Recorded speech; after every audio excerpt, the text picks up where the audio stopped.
Assalamu alaikum and good evening, everyone. Today we have to start from question number 3. Nitrogen N2 is generally an unreactive molecule, but it does react under certain conditions. Give 2 reasons to explain the lack of reactivity of nitrogen. So if you guys recall, there are 2 reasons that we have discussed about the lack of reactivity.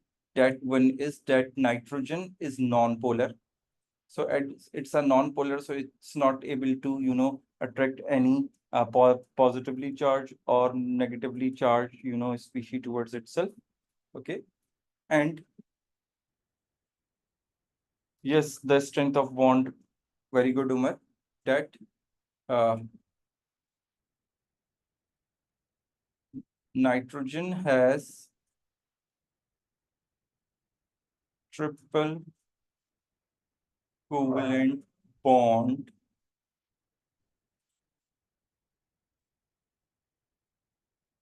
which is very strong,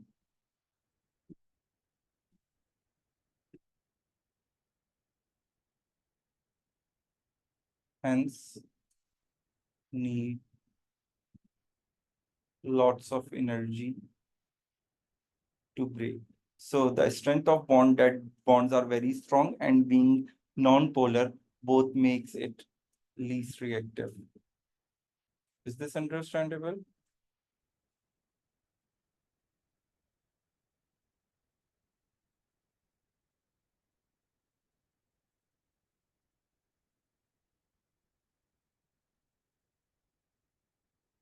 Okay. Now, B. Nitrogen can react with oxygen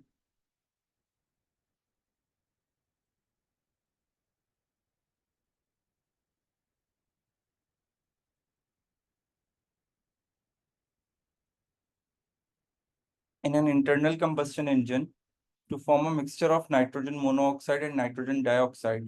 Figure 3.1 show a reaction mechanism involving nitrogen. Okay. So there are 3 reactions if you see. Write an equation to show the formation of a mixture of NO and NO2 in reaction 1. Okay, so it means we have to write the balanced equation. So we know that NO and NO2 both were made when nitrogen reacts with the oxygen.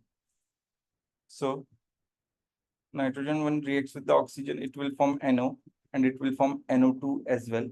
Now, if I have to balance the equation, you see there are 3 oxygens on the right. So I'm going to put 3 over 2 over here. So which makes 3 oxygens on the left as well. And on both the sides, there are 2 nitrogen atoms. So the equation is balanced. Is this clear? Now, give the formula of the products of reaction 2. Okay. So in reaction 2, that's this reaction I think we have discussed in the notes as well. See, H2O is reacting with NO2.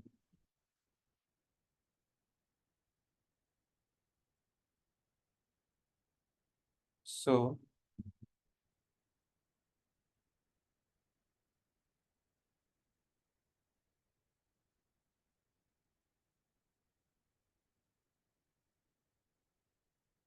it is going to form HNO3 .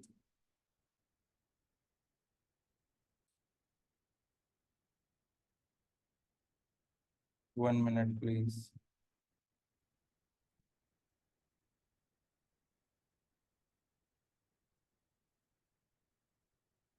Yeah, it is going to form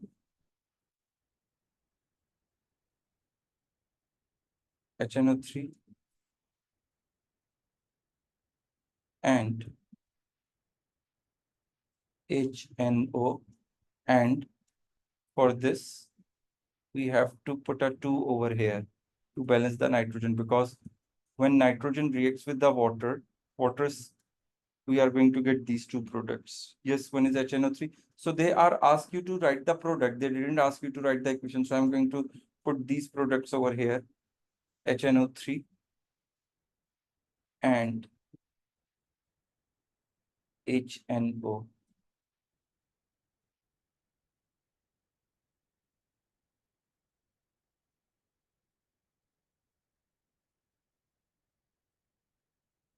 Okay, but basically, there are two types of reaction over here. Uh,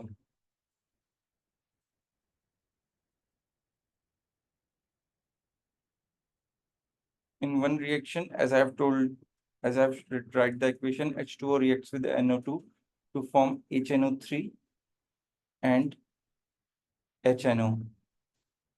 And there is one more, reaction that in which, sorry,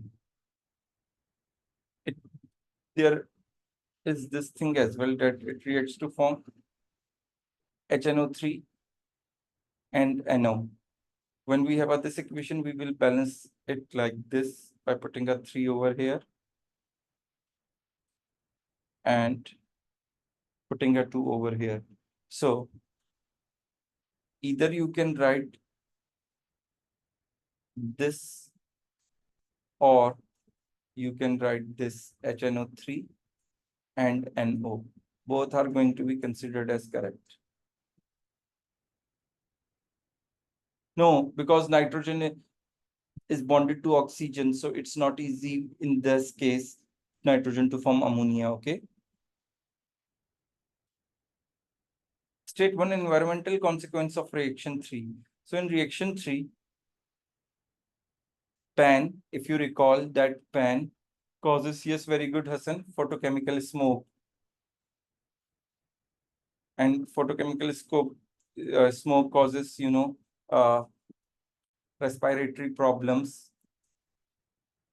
So the environmental consequences is photochemical smoke.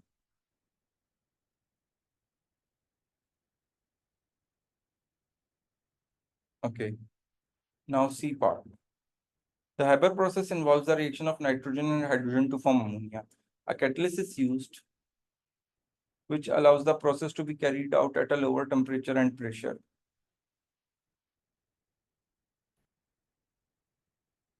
Okay. Here we got the equation. Use the information in C to complete the table 3.1. Okay, just give me a minute, please.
Okay, am I audible?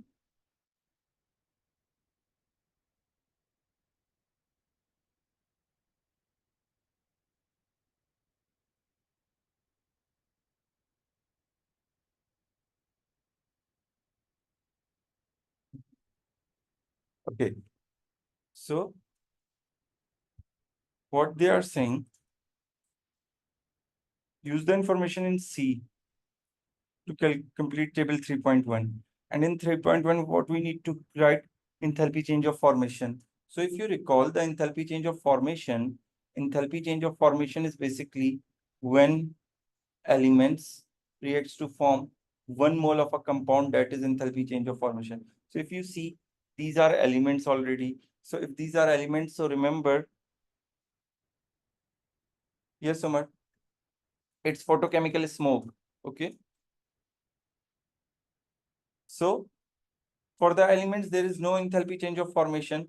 So it is going to be 0 and it is going to be 0. And if you recall, that in this case, when we say that compound is formed, there is a one condition that 1 mole of a compound is formed. And if you see in this equation, 2 moles of compounds are being formed from the elements. So it means this is the enthalpy change. This enthalpy change is actually twice of enthalpy change of formation of ammonia. Is this understandable?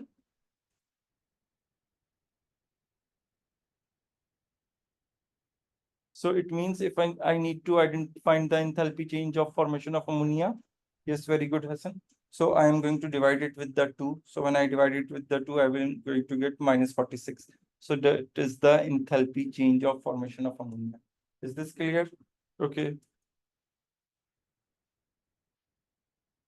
Now, explain how the presence of catalyst affect the reaction. So how it affects the reaction? The rate of reaction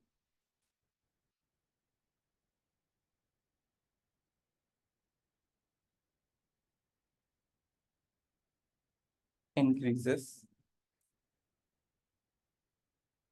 as catalyst provides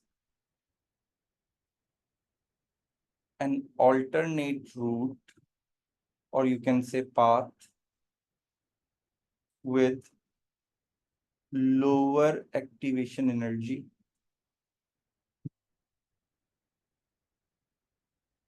Yes. Okay. It provides an alternative path with the lower activation energy, due to which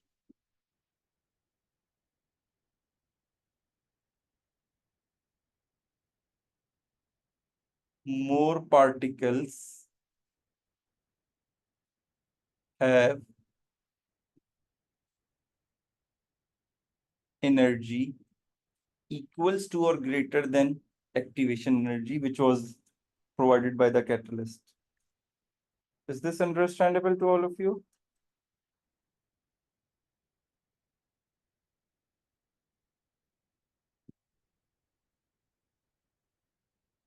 Yes, I think it's better to write all of the detail, or at least till here. But it's more appropriate if you will write all of the detail. Now, state and explain the effect, if any, on the rate of Haber process as the pressure is lowered. So we know when the pressure is lowered, the particles gets further away from each other, and as a result, the frequency of the collision decreases, which decreases the rate of reaction. So I will write that the rate of the Haber process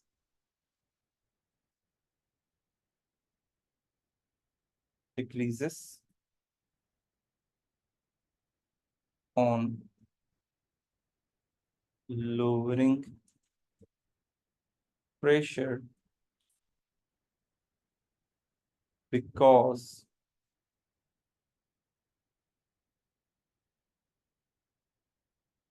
particles get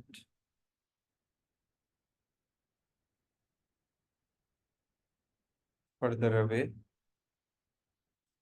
and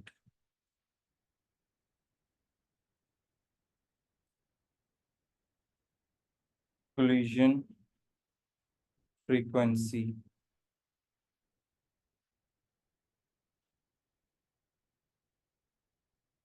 decreases. Part D. The N2F2 molecule has a double covalent bond between its nitrogen atom. Okay. This consists of a sigma and a pi bond. Complete the figure 3.2 to show dot and cross diagram of N2F2. So it means that there is going to have a 2 pair of electrons, right? Nitrogen is in group 5, so have a 5 valence electrons. And fluorine is in group 7 or 17, it has a 7 valence electron. Okay. So nitrogen has a 5 valence electron. So it means it is going to share 3 electrons in order to get the 3 electrons back. So 2 have been shared with the other nitrogen, so it is going to share one electron with the fluorine. As a result, fluorine will share back one electron. This nitrogen also share its one electron with the fluorine. As a result, fluorine will share its electron. So nitrogen have a 5 electrons in the valence shell. Out of those 5, each nitrogen is sharing 3 electrons. So 2 electrons are left, which I am going to draw it over here like this in the form of a pair. And the fluorine shared only one. Fluorine has a 7 electrons, so 6 electrons are left, which means that 3 pair can be drawn like this on fluorine atom. Is this understandable to all of you?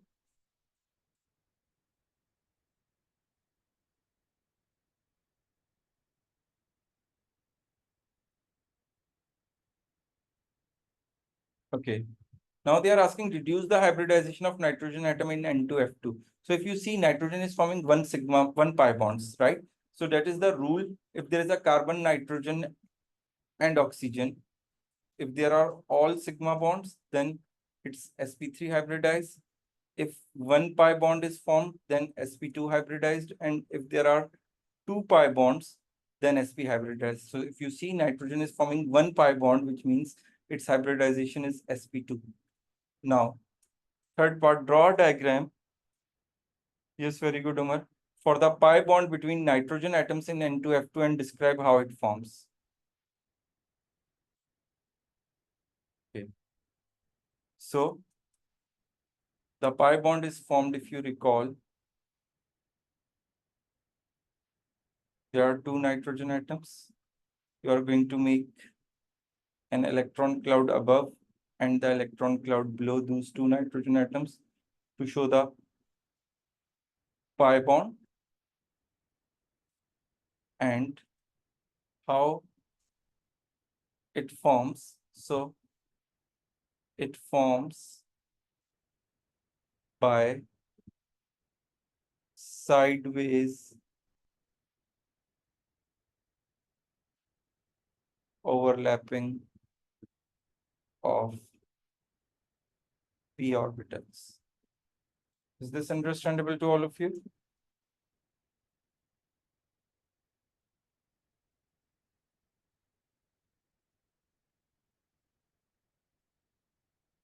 Now, question number 4.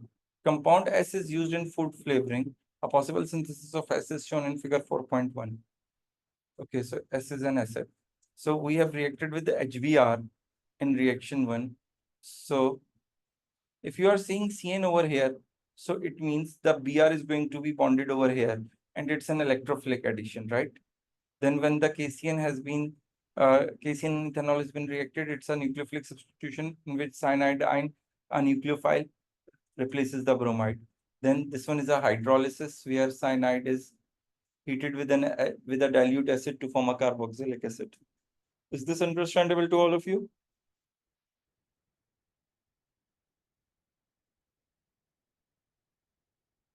Okay. Yes, I was saying that cyanide, this compound is heated with the dilute acid because see, the cyanide is turning into a carboxylic acid, which is indicating that this reaction is hydrolysis. And in here it's H positive aqueous written, which means it is heated with the hydrolysis. Which structure, Umar?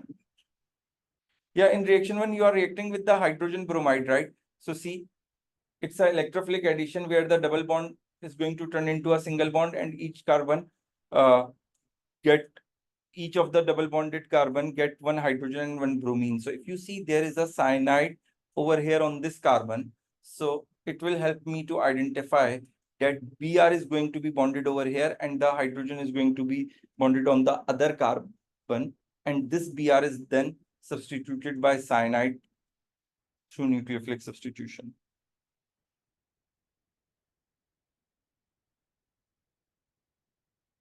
What is the issue in this diagram, Umar? Yes, Fatma, is it clear to you? The reaction 1?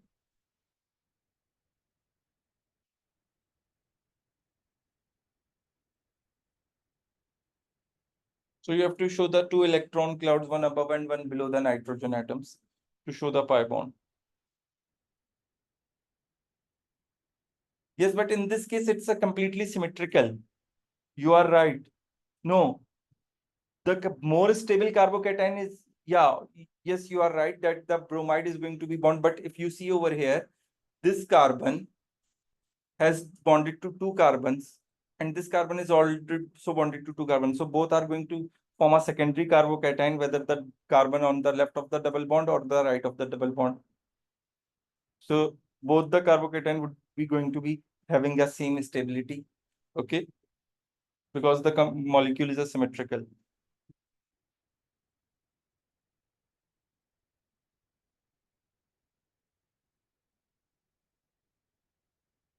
Okay. Now what they are saying, P, Q, R, and S show stereoisomerism. So if you recall, Fatma, did you understand the point? There are two types of stereoisomerism. One are geometrical. Okay, good. And the other one is optical. So this one is going to show the geometrical isomerism. And if you see all these three have a one chiral carbon atom. So these three are going to show the optical isomerism. Okay. So P is showing geometrical isomerism, Q, R, and S are showing optical isomerism. Is this understandable to all of you?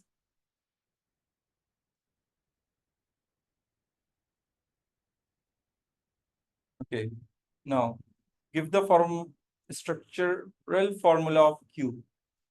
So we have already made Q by the skeletal formula. So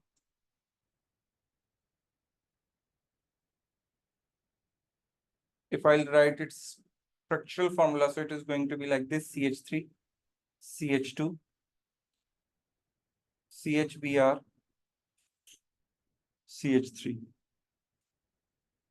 Yes, they are asking you to put a tick which one is showing geometrical isomerism and which one is showing optical isomerism. If you see compound G, G has a double bond and each double bonded carbon has a two different groups. So G is going to show geometrical isomerism, which is cis trans.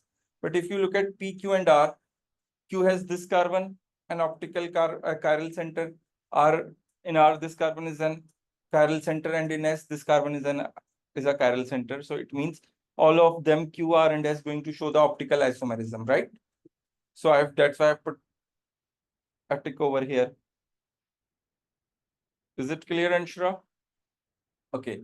Now, name the mechanism in reaction 2. So we have identified that it's a nucleophilic substitution, right?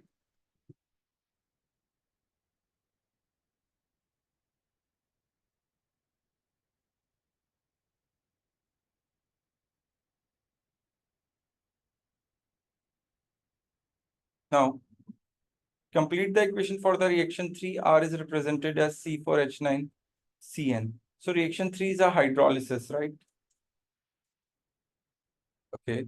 So for equation, it's a hydrolysis. So water is reacted in acidic medium, right?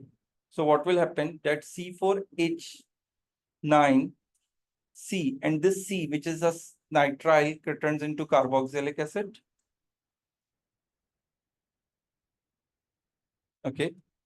And the nitrogen which is removed from here turns into ammonium ion because due to the acidic medium, ammonia turns into ammonium ion. So if I need to balance the equation, you will see there are 4 hydrogens on the right side. So I'm going to put 9, 10, 14 hydrogens. So if I'm going to put over here, so there are 14 hydrogens on left side as well. There are 2 oxygens on right side. Now there are 2 oxygens on left side as well. So the equation is balanced now. Is this clear to all of you?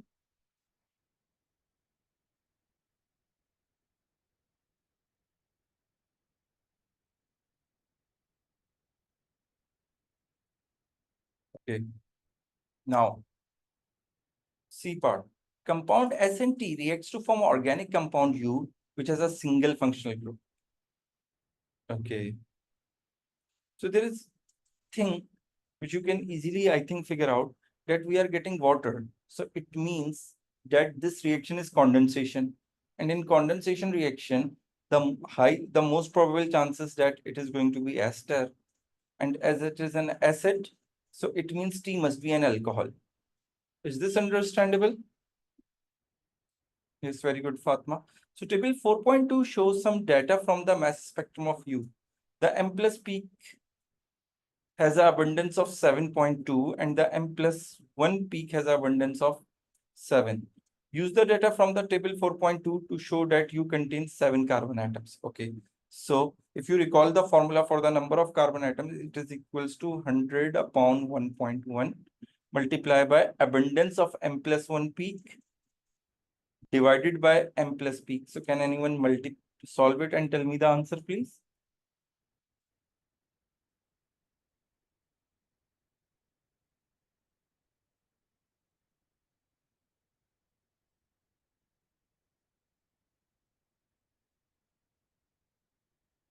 It is 6.94. So we are going to round it off to get a 7. Is this clear? Now, if you see, look over here. In this molecule, there are 5 carbon atoms. And here we are getting 7 carbon atoms. So it means this alcohol must have a 2 carbon atoms. Is this understandable?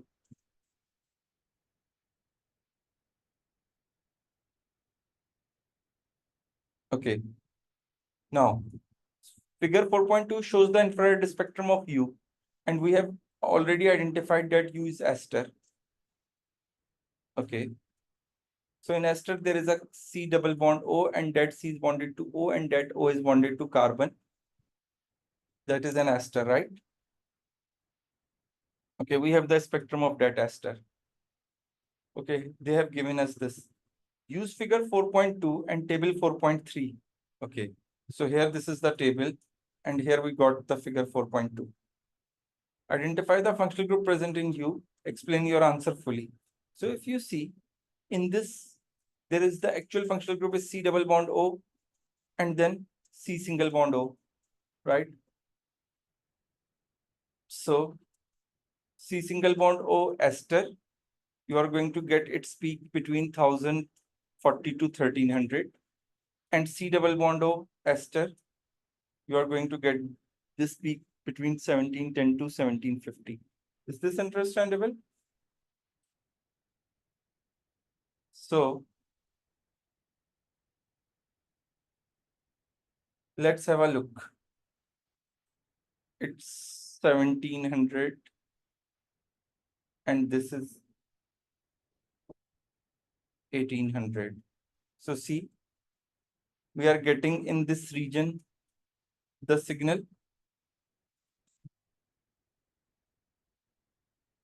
right?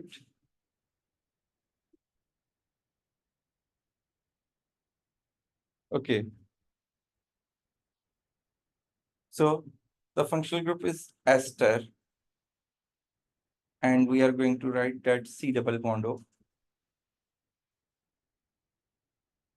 And in explanation, we are going to write that there is an absorption, or you can write the signal at 1710 to 1750 centimeter inverse due to C double bond O of an ester. Is this understandable to all of you? As it's of 2 marks, so 1 mark for a functional group and the other mark for its explanation.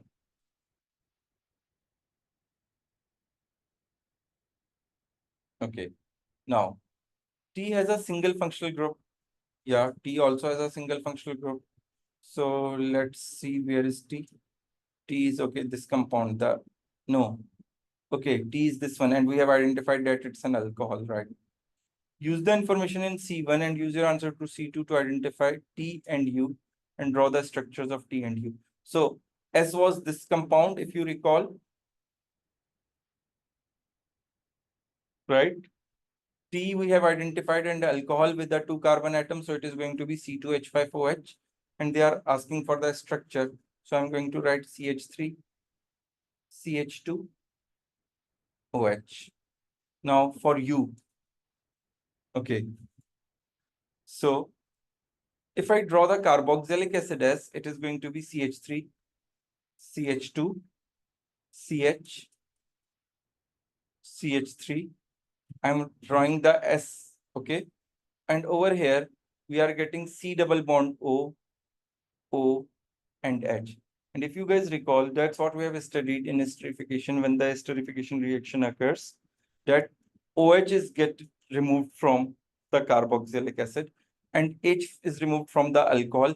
So the O of the alcohol is going to bond with the C double bond O of an ester, and then it is bonded with CH2 and that is bonded with CH3.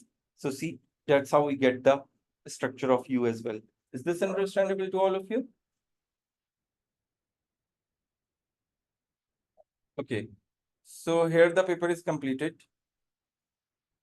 So you are done with the February March paper as well. Now tomorrow we are going to start a new paper, inshallah. Okay.